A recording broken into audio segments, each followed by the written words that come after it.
जय जोहार जी आदिवासी। आपको इंतजार था कि महेंद्र सिंह मालवीय जब बीजेपी का हाथ थामेंगे तो क्या कुछ बयान रहेंगे, क्या कांग्रेस के साथ जब रहे थे तो इनके साथ क्या हुआ, कितने सालों तक इनको पद दिया और कितने साल विधायक रहे, और जब बीजेपी का आज हाथ थाम लिया 19 दिनांक 2/2024 को, तो उसने मीडिया के सामने और कांग्रेस के साथ रहकर भी कांग्रेस का जो महेंद्र सिंह मालवीय ने पोल खोली है, तो क्या कुछ पोल हैं आप पूरे इस वीडियो के माध्यम से सुन सकते हो। जय जोहार जय आदिवासी। मैं प्रेरित ही बोलता हूँ।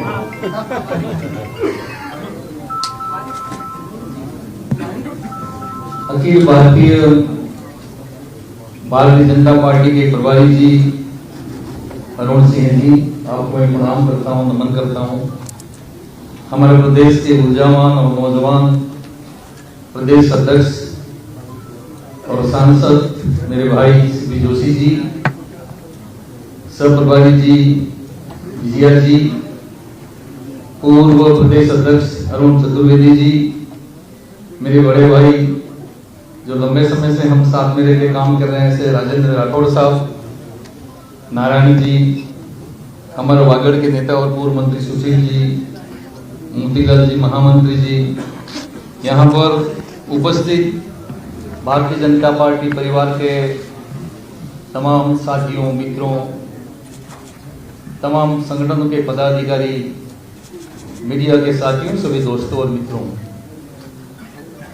कल शाम को दिल्ली में अमित शाह साहब और हमारे राष्ट्रीय अध्यक्ष जी नड्डा साहब से मुलाकात हुई और माननीय हमारे राजस्थान के युवा मुख्यमंत्री जी मुझे साथ लेके गए और मुझे भारतीय जनता पार्टी में आने का अवसर मिला। मैं इस अवसर के ऊपर आदरणीय सीपी साहब का, आदरणीय राठौड़ साहब का भी धन्यवाद करता हूं कि मेरी इस प्रवेश को लेकर आप दोनों भाइयों का भी मुझे बहुत सहयोग रहा है। मैं आपका जीवन भर आभारी रहूंगा।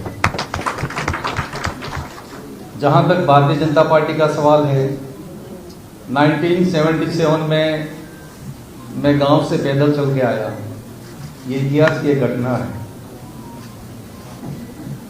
और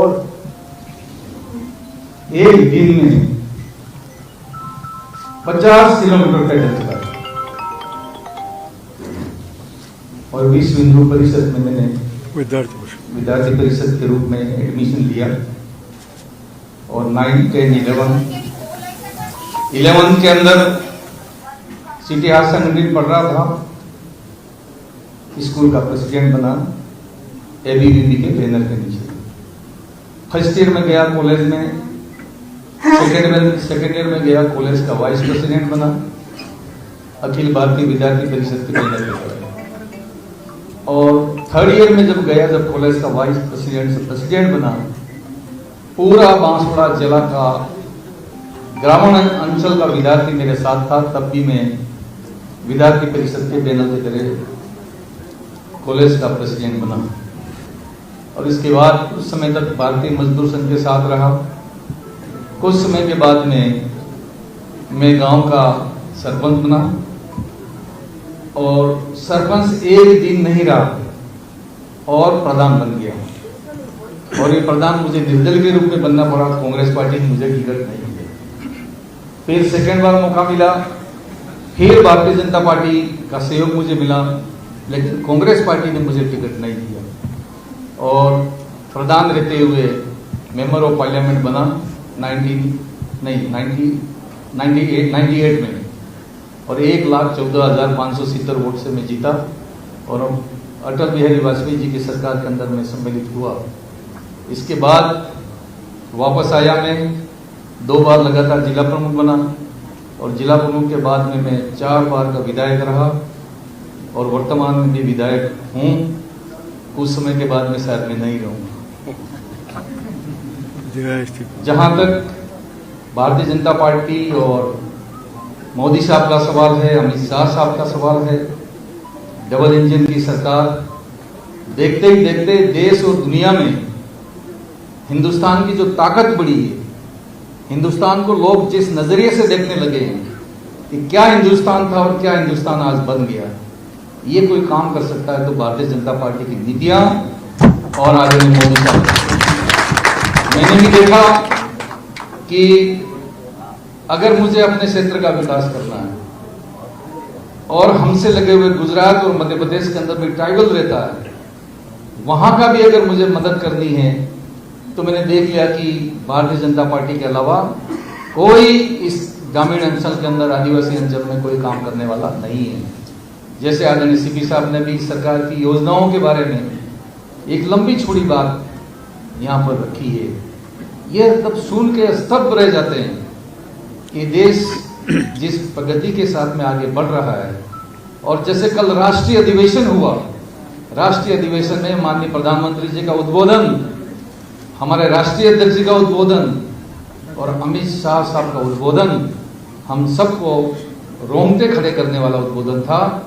और उस उद्बोधन को देश तो देख ही रहा था, दुनिया के देश भी देख रहे थे कि हिंदुस्तान कहाँ जा रहा है, हिंदुस्तान की क्या ताकत है, हिंदुस्तान कितना ताकतवर बन गया। ये तमाम चीजें कल देखने को मिली।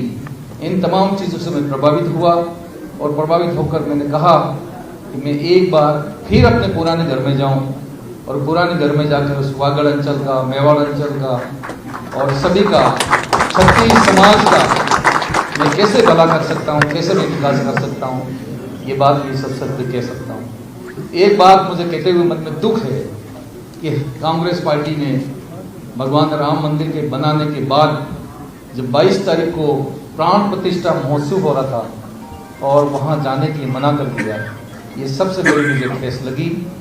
और मैं सनातन धर्म को मानने वाला हूँ, मंदिर को मानने वाला आदमी हूँ, देवी देवताओं को पूजा करने वाला आदमी हूँ। वहाँ पर गणेश्वर का बहुत हमने काम किया, मानगढ़ का हमने बहुत काम किया। और माननीय प्रधानमंत्री जी मानगढ़ पे आए 17 नवंबर 1913। मीडिया के साथियों से मैं अपील करता हूँ कि इसकी तारीख है 17 नवंबर 1913 को प्रातः 7:30 बजे उस मानगढ़ के ऊपर गोली चली थी, अंग्रेजों ने गोली चलाई थी।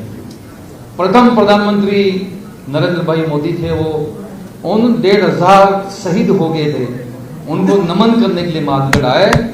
और मानगढ़ पधारने से वहां का साधु संत, गोविंद गुरु के अनुयायी और आदिवासी समाज बहुत गदगद हो गया कि हमारे पूर्वजों ने इस देश की आजादी के लिए अपने प्राणों को न्यौछावर किया। आज तक इतना बड़ा व्यक्ति वहां पे कोई नहीं आया। प्रथम बार और प्रथम प्रधानमंत्री उस मानगढ़ की धरती पे आकर हमारा सबका और इस देश का गौरव बढ़ा दिया।